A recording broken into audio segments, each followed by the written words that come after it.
Assalamualaikum warahmatullahi wabarakatuh. Perkenalkan, saya Husnul Khatimah dari Prodi S1 Akuntansi semester 3.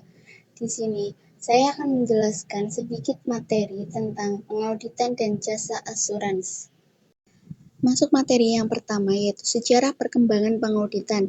Pengauditan telah dimulai sejak abad ke-15, tetapi tahun kelahiran pengauditan laporan tidak diketahui secara jelas.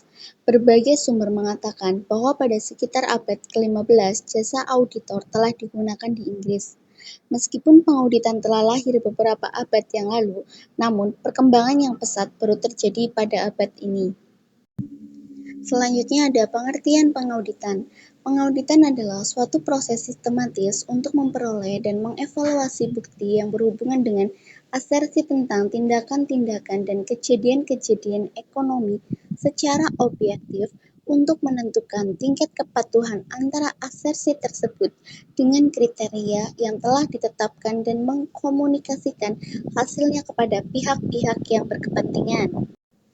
Jenis-jenis audit. Yang pertama, audit laporan keuangan yang dilakukan untuk menentukan apakah laporan keuangan sebagai keseluruhan sudah sesuai dengan kriteria yang telah ditetapkan. Yang kedua, audit kepatuhan yang bertujuan untuk menentukan apakah pihak yang diaudit telah mengikuti prosedur atau aturan tertentu yang ditetapkan oleh pihak yang berwenang.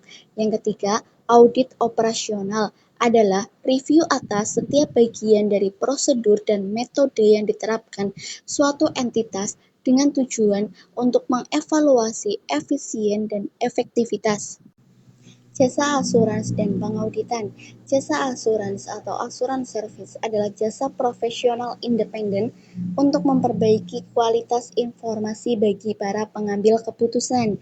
Jasa asuransi memiliki nilai karena pemberi jaminan bersifat independen dan tidak bias dengan informasi yang diterimanya. Jasa asuransi dapat diberikan oleh kantor-kantor akuntan publik atau profesional-profesional lainnya. Audit dan kantor akuntan publik atau KAP. Jenis-jenis auditor dibagi menjadi 3. Yang pertama, auditor pemerintah. Auditor pemerintah adalah auditor yang bertugas untuk melakukan audit atas keuangan negara pada instansi-instansi pemerintah. Yang kedua, auditor internal. Auditor internal adalah auditor yang bekerja pada suatu entitas atau perusahaan dan oleh karenanya berstatus sebagai pegawai pada entitas tersebut. Yang ketiga, auditor independen. Auditor independen adalah melakukan fungsi pengauditan atas laporan keuangan yang ditertibkan entitas atau perusahaan dan organisasi lainnya. Kantor Akuntan Publik atau KAP. Kantor Akuntan Publik adalah badan usaha yang didirikan berdasarkan ketentuan peraturan perundang-undangan dan mendapatkan izin usaha berdasarkan Undang-Undang Akuntan Publik. Menurut Undang-Undang Akuntan Publik, dalam memberikan jasanya wajib mempunyai kantor akuntan publik paling lambat 6 bulan sejak izin akuntan publik diberikan. Standar Profesional Akuntan Publik atau SPAP.